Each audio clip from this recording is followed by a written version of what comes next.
Hello.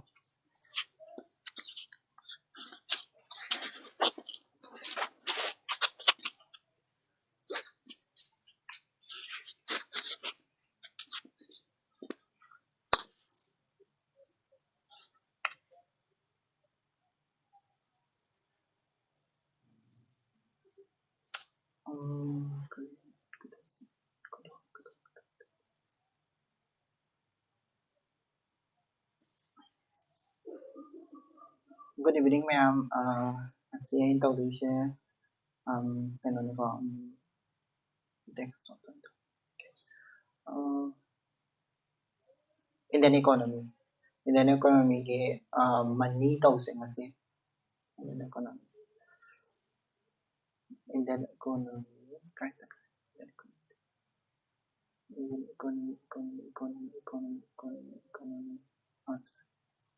Okay, Indian economy ke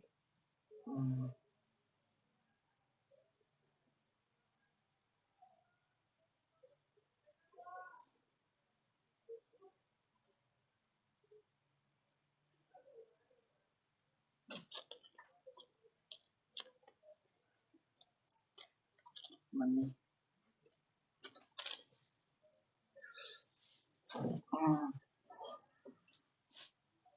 Where's the book?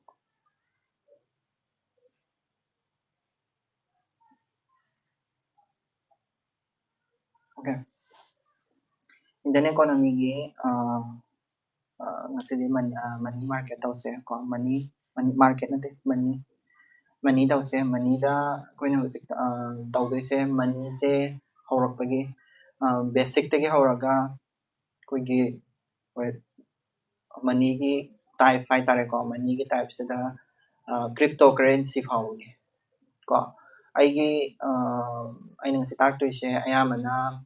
kano dagi base tawdoine NCERT ga ko Osabun Rural ga ko rural economy ga base tawdoine tai hoi khara source atopa khara su ai yengi ko adu ayamana adu dagi base tawdoine haurase ko money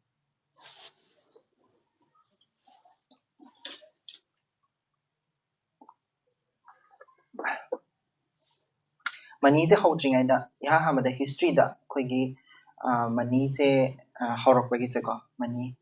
hana thagi money ko money se akoina hautriŋai da iha hamada koi barter system se yan hamada koi kadi da hana hawi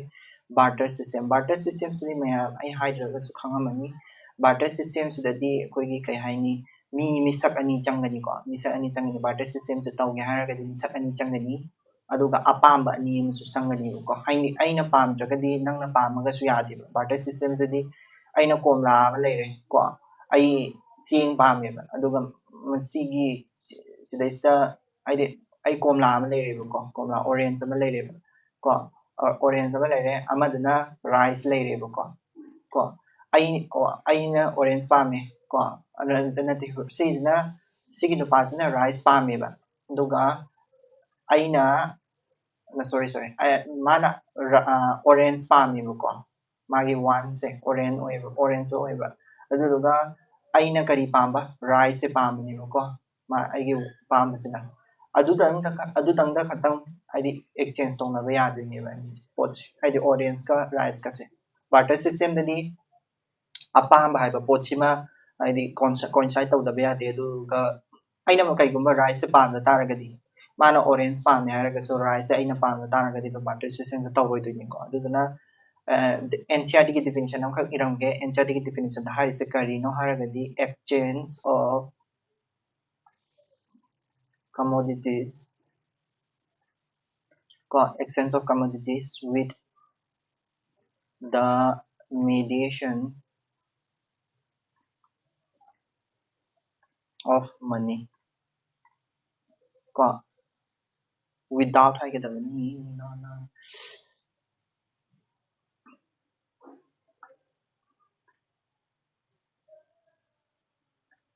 without the mediation of money ko adi barter system is the kaino potsak exchange tongna ba haitare ko potsak exchange tongna ba paisa yaudabida ko second barter systems degi mathang sum chokhalani coins lae ko coins lae paisa ise la to ne barter systems degi haidi mabani gi apamba ani se manarakta matamda posak amada unthokpa ya taragadi haidi gold coins kumada coins kumada unthokpa ya taragadi phani kaina khanarapadagi koigi sigi matungdagi di coins ka sala ebo ko coins ida koigi gold coins le ko gold lay silver lay ko adagi sum gold gumba silver gumba se coin se yam sizinarapadagi koina coin se maming tagi oina sizinaba haida gold hamadadi gold gi value do haidi rice ama se gold gi value do tho leram dine hamada tawnaram se habedi ngasagi sigi chamana ba orange ka coins orange ka kadawa koigi orange ka rice ka so onthongna bagi se orange ka rice ka onthongna bagi sigi one mana ba se sidaista manarakta haidi mana ba se kano tawrakta badagi kano haidi si manabase koina sigi manabase kano tawraktabadagi koingi one haibase apamba ise manaraktabadagi kai tawrake harakanda moigi maraksida kari kai lakiba koigi coins lakibani coins haba pose lakibani coins se koina gold coin oitaragadi gold se koigi rice ga value samanaba gold coin ta onthoktoineba habedi sanado as a value on haina both intrinsic sana ise extrinsic value su lay daga intrinsic value su lay ba haidi extrinsic haba taragadi ma se value ama in magi mapan thong gi value am su lay jai ne haidi gold coin se gold coin se gold coin gold coin taraga gold coin taraga 10 gold coin ka rice ka mane hai taragadi orange tadi 2 gold coin ka mane hai taradi masi je x id sisibo ko extrinsic value ka hoy sisibo kai ka hoy ba gold coin sigi extrinsic value ka hoy extrinsic value ka hoy extrinsic ko mapan thongi adugi sigi extrinsic value gold coin sina select toine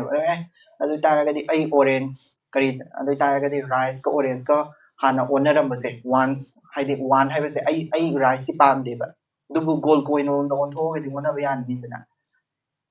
adumaina gold coin on tho ganda adu taragadi ibani interchange to nagi hai taragadi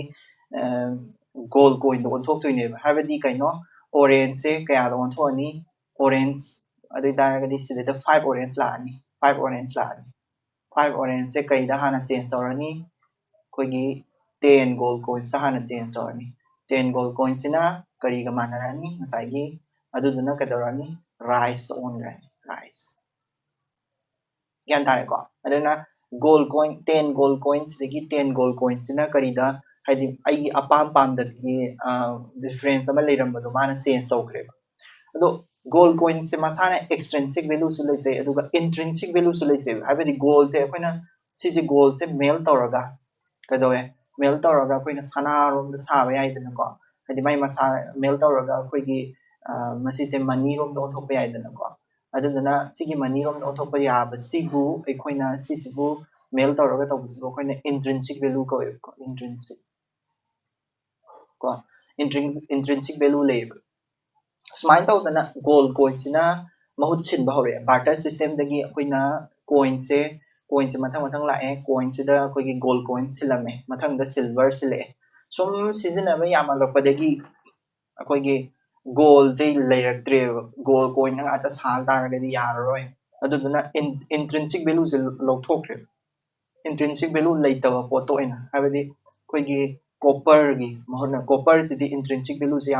yam de ba ko season ni iron iron copper aduduna saba gold coin sa mathang la magi intrinsic value se adam handare ba ko reduce ko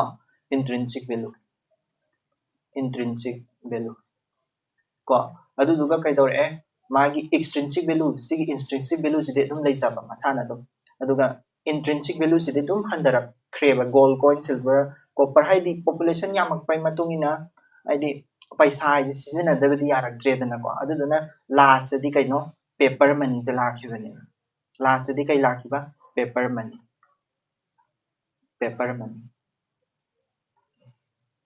paper money से दी मागी extrinsic value है तारे मापान थोंगी value से कदवे paper money के दी मागी मापान थोंगी value से करी दे paper money में ले रहे सब मागी मापान की वैल्यू से कोई रुपीस हारगना rupees 20 is this is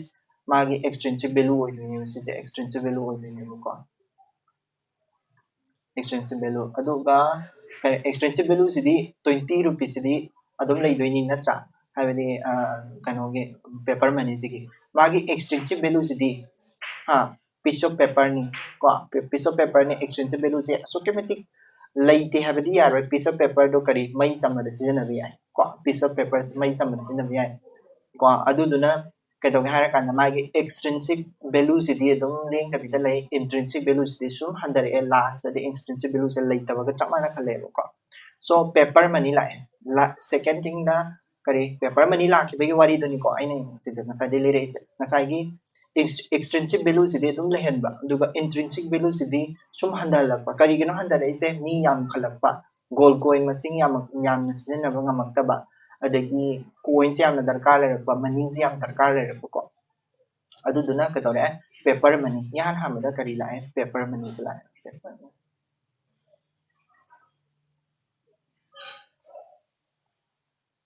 ko paper money akoina paper money si ko koina kari hai ga har kanda paper money se yari se ayamana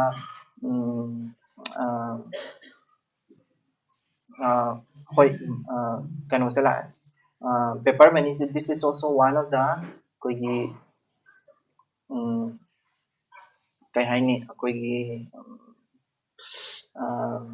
money की type ta lak tani ko sidagi howdoi ne money se barter system se koina money na te ko this is all not a barter system se money na te koina money masi se money barter system se da taunari ba pot se koina commodity money har ga su khangna ba budi yai dui tar ga su barter system se ka su money ne haina dilona de ko money ha ba pot se haidi NCERT da sumain hairam na haidi without the mediation kari haiba without the mediation of money and hairam na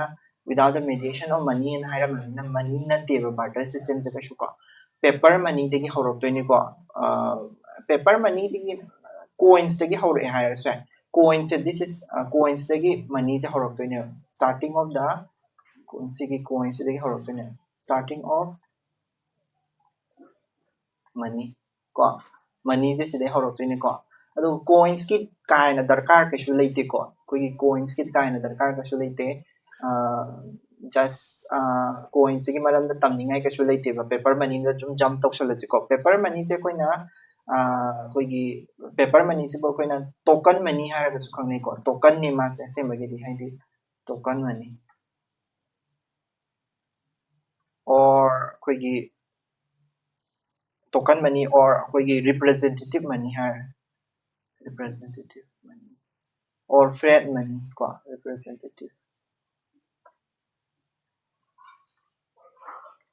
representative money ko or fiat ana money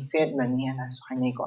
paper money se paper money makhal me ama le akoi gida aduga paper money se akoi gi oinadi india gi oinadi paper money se kaidoka kanana sage haragadi paper money se whole kogi whole india gi paper money se RBI sai ko haidi RBI na sungdoi ni paper money ayam se ko kanona sorry government na sabe ba government gi through the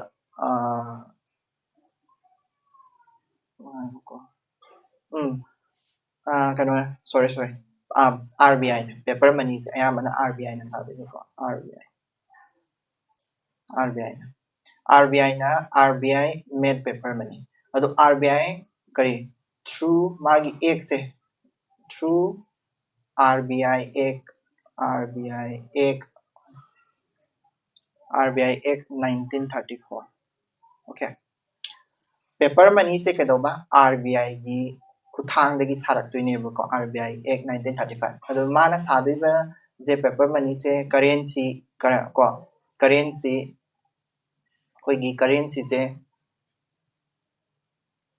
se all ade lupa ni chapi dagi horaga lupa ni chapi gi paper notes dagi horaga up to hꯧꯖꯤꯛ ꯐꯥꯎꯕ ꯂꯩꯔꯤꯁꯦ ꯀꯩꯅꯣ 1000 ꯐꯥꯎꯕ ꯂꯩꯀꯣ 1000 rupees ꯀꯤ ꯆꯦꯗꯣ ꯂꯤꯁꯤꯡ ꯑꯅꯤꯗꯤ ꯂꯩ ꯀꯣ ꯂꯤꯁꯤꯡ ꯑꯅꯤꯗꯤ ꯂꯩ ꯀꯣ ꯂꯤꯁꯤꯡ ꯑꯅꯤꯗꯤ ꯂꯩ ꯑꯗꯨꯕꯨ ꯍꯧꯖꯤꯛ ꯂꯤꯁꯤꯡ ꯑꯅꯤꯁꯦ ꯅꯝꯕ ꯇꯣꯛꯈ꯭ꯔꯦꯀꯣ ꯂꯤꯁꯤꯡ ꯑꯅꯤꯁꯦ ꯁꯣꯝꯗ ꯏꯔꯝꯒꯦꯀꯣ ꯑꯗꯨꯗꯣ rupees 2000 note se ko currency note haise currency note se 1000 currency note is discontinued tawgre ko mase ko but discontinued but still legally usable ko use tawdi yawe usable ko currency note se hujik currency note se kaya leiyeba rupees ani chapi dagi currency note se rupees ani chapi dagi 1000 lo le aduda exception amakhak lei ko exception se kari karama exception haragadi koigi koigi india gi koigi currency note ko currency note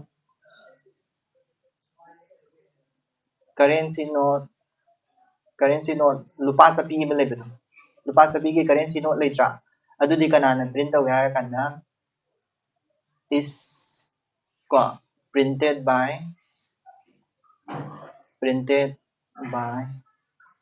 finance secretary na finance akoi government na finance secretary habidi government na print taw yeba sisina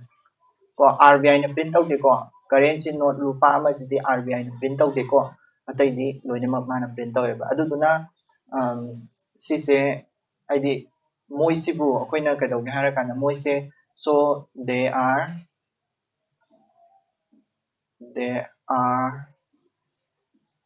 in limited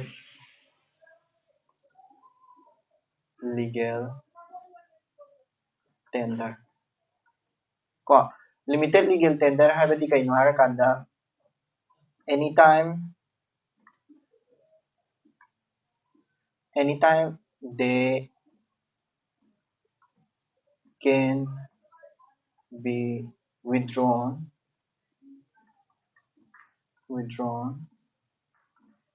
legally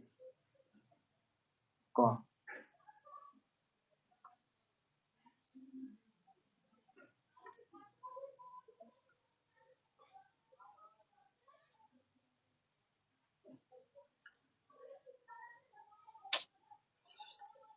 se haraga se yam phasatre english they can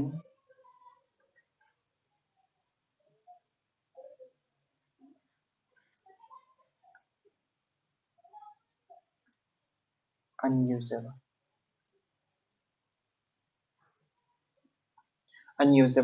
currency note 1 rupees se kadawba finance secretary government na print taweba aduduna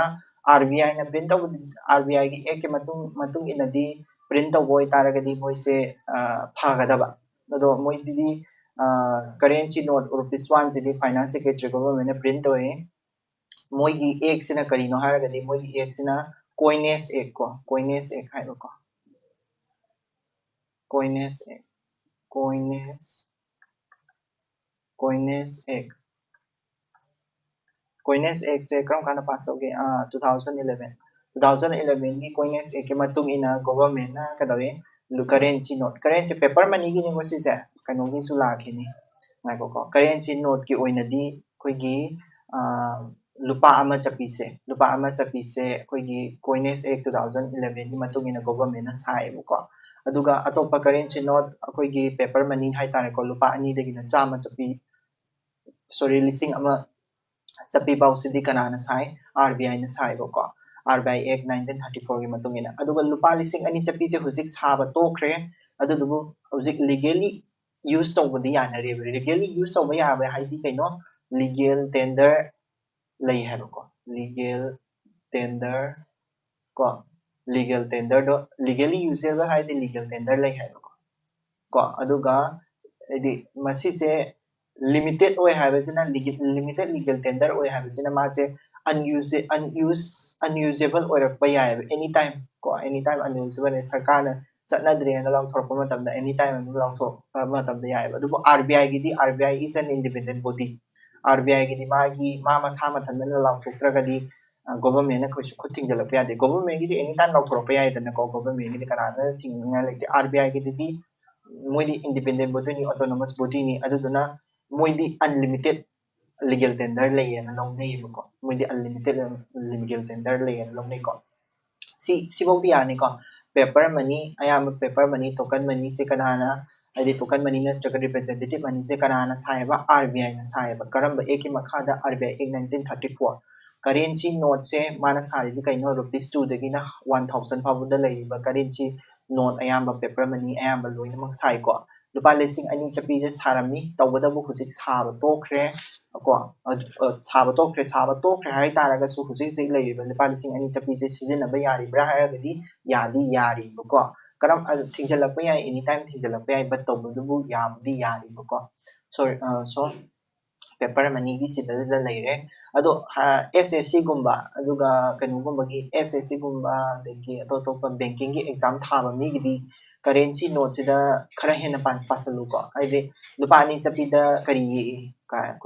listing ama chapida kari chama chapida kari kai do ko sum yeng kanda sina sun temple li sina kano samu ye adu ye dani ka no ko adagi difference amasu lei ko paper money ani sida RBI na toba paper money siga koigi finance secretary government tabsina sidane RBI ki go signed by RBI governor na sign taweba ko RBI governor na sign tawe aduga sidadi kanana sign taramani currency note rupees 1 sidadi kanana sign taramani finance secretary signed by finance secretary ko si signed by finance हाइबदी अकोगी sign तौबदा I give you the honor हाइना मन तौरगा मखादा म sign तौइदना अदुदो पेपर मनी लुपा अनि गा लुपा लिसिंग अमा फावगी मनुंग जलेबा पेपर मनी आमदी RBI गवर्नर ने साइन तौएबा अदुगा लुपा अमा चपीसिगिदी कनाना फाइनेंस सेक्रेटरी ने को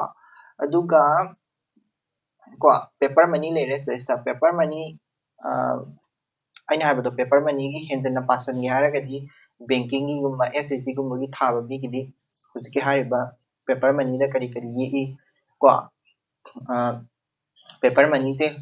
koi gi paiba matam da kari ui kholi lupa chama chapi da chama ja kaya rak thai kai se dum general fake oina google da search tor pasal biro ko SSC gumba degi atopa UPSC gi dc da ida lore दुगा coins के मुला से coins की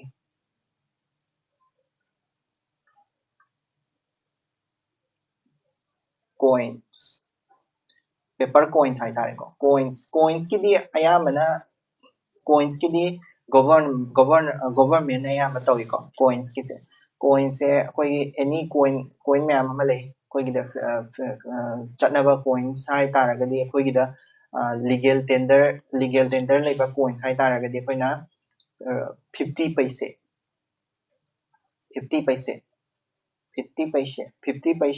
50 पैसा दगिना कइनो बबले 20 rupees 20 पैसा पावगी लेको पैसा ना दिसबली 20 rupees 20 rupees Pawgi लेको coins ta 25 पैसा हाना 10 पैसा दगी 5 पैसा आना पैसा सिकी मखाई नि सिनको पैसा सिकी गा से चनागिद्रे को सिकी गा से चनागिद्रे 50 पैसा दगी हौरगा 20 rupees पैसा है कोई आगे सेप का हंगमनी को सेप का आदि SSC को मददी सेप को महंगा पे है आदि 50 पैसा ददी स्माइन तौबनी का ना को 50 पैसा ददी दगी 50 पैसा स्माइन तौबरा कनम मोय आदि octagon काइन लेबनी को pentagon octagon ओइब्रा खोत्रा अदुगुम्बा फेक मैम दुदी UPSC दा हंगदे को अदुदुना UPSC ꯒꯤꯗꯤ ꯄꯥꯔꯨꯅꯨ SSC ꯒꯤ ꯑꯣꯏꯅꯗꯤ ꯄꯥꯕꯤꯌꯨ ꯑꯗꯨꯒ ꯑꯩꯈꯣꯏꯒꯤ ꯀꯩ ꯍꯥꯏꯅꯤ ꯀꯣ 50 ꯄꯩꯁꯦ ꯂꯩꯔꯦ ꯑꯗꯨꯒ ꯀꯩꯅꯣꯁꯦ ꯀꯅꯥꯒꯤ ꯃꯈꯥꯗ ꯁꯤꯁꯤꯅ ꯀꯅꯥꯒꯤ ꯃꯈꯥꯗ ꯇꯧꯕ ꯁꯤꯁꯤꯅ ꯑꯩꯈꯣꯏꯒꯤ ꯑꯦꯛꯁꯦ ꯉꯁꯥꯏꯒꯤ ꯀꯣꯏꯅꯦꯁ ꯑꯦꯛꯇꯨꯒꯤ ꯃꯈꯥꯗ ꯇꯧꯏꯀꯣ ꯒꯣꯚꯔꯟꯃꯦꯟꯠꯅ ꯀꯣ minted by the mint 하면서 minted by government 거 government나 mint तोई अदुदुगा को under coinage act को coinage act 2011 को coinage act 2011 की मखादा print तोई को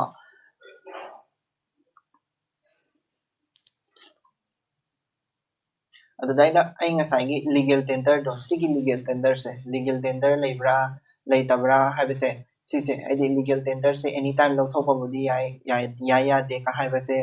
सिगी लीगल टेंडर सिगी मतंग दा क्वेश्चन हंगरे को ममांग दा 2018 अदगी CDS दा सु क्वेश्चन याम हंगरे को आइदि मागी लीगल टेंडर लेबा कांगु से कइनो अखोइना आइना हुजिक तमकदइ सिंगसे लोइना लीगल टेंडर लेबा गांदनेबो को होय लीगल टेंडर से लौथोखिबे गवर्नमेंट साबा कांगु जिदि लीगल टेंडर से लौथोखिबे अदुबो RBI ने साबा RBI ने साबा कांगु जिदि लीगल टेंडर से अदुम अनलिमिटेड त लेयेना लौनयेबो खंगबा लीगल टेंडर से सुमांग मांगरोयबा RBI ने साबा कांगु जिदि अदुगा खोगी गवर्नमेंट ने साबा कांगु जिदि मोइसे लिमिटेड ओइको हाइदि एनी टाइम गवर्नमेंट ना सानिंगत्रा मतमदा और गवर्नमेंट ना फनिंगबा मतमदा एनी टाइम मोइना लौथोकपे याइको लीगल टेंडर से लौथोकपे याइ को अदगी कॉइन्स लेरे सदगी अमु नेक्स्ट कनो ला से बैंक की मनी बैंक ता खक्तंग सिजिनबे याबा मनी बैंक ना पीबा मनी हुसिकी कॉइन्स तुदगी नतबिदा को 3 सुबदा बैंक की मनी है तारे बैंक मनी को नत्रगा डिपॉजिट मनी है तारे को बैंक ता खक्तंग सीजन मनी करी करी मनी ना लेरिसे स्पेसा मवानी दा लेरिसे कई कई नो हारगदी चेक को चेक कोई चेक से कोई ना चेक से कोई